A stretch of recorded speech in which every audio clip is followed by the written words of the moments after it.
Safe and sound. So today video will discuss about how we can share a table data to in Excel and to the application team.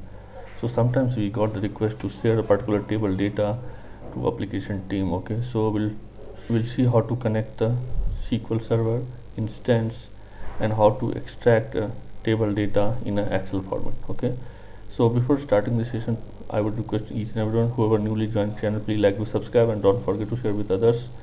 Go with the channel playlist SQL Server DBA. You will get more than 200 videos which can help you to day-to-day scenario based example. So let me connect here is Excel. Let me minimize. So if you see here, I have already opened the Excel. Okay, so you have to come to the data, and from the access you can click the which source of data from where you want to import the data in Excel. So here we have a lot of options. I'm going to select the MS SQL Server. So click on a next. It will ask you the give the SQL Server instance name. So you can take the instance name from here. Okay. If you remember, you can put it, or if you not, go to the instance properties and take the instance name and put it here, and go with the Windows authentication. Click on the next. Okay, so now your Excel is able to successfully connect to the SQL Server instance. You can see here we have a lot of database here. So we have default system database and along with the adventure work. So let me take this adventure work. You can see here all the tables here we can able to access through the Excel. Let's say take an example, employee table we are going to extract. So click on the next and go with the default. Okay, and click on finish. Just you have to go with the instruction, and as you can see here we have the successfully we are able to access the particular table data.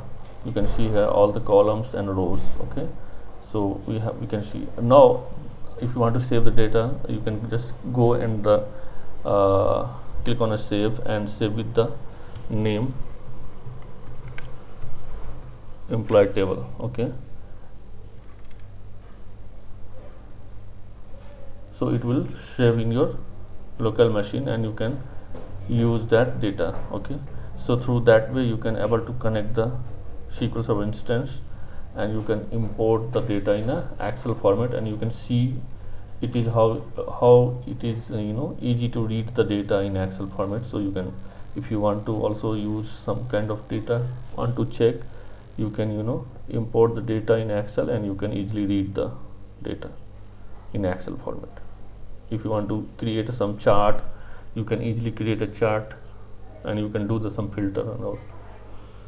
Well, that's it for today. Hope you got the point how to share data in an Excel format. Sometimes we are getting this request to the application team owner want a particular development data in an Excel format.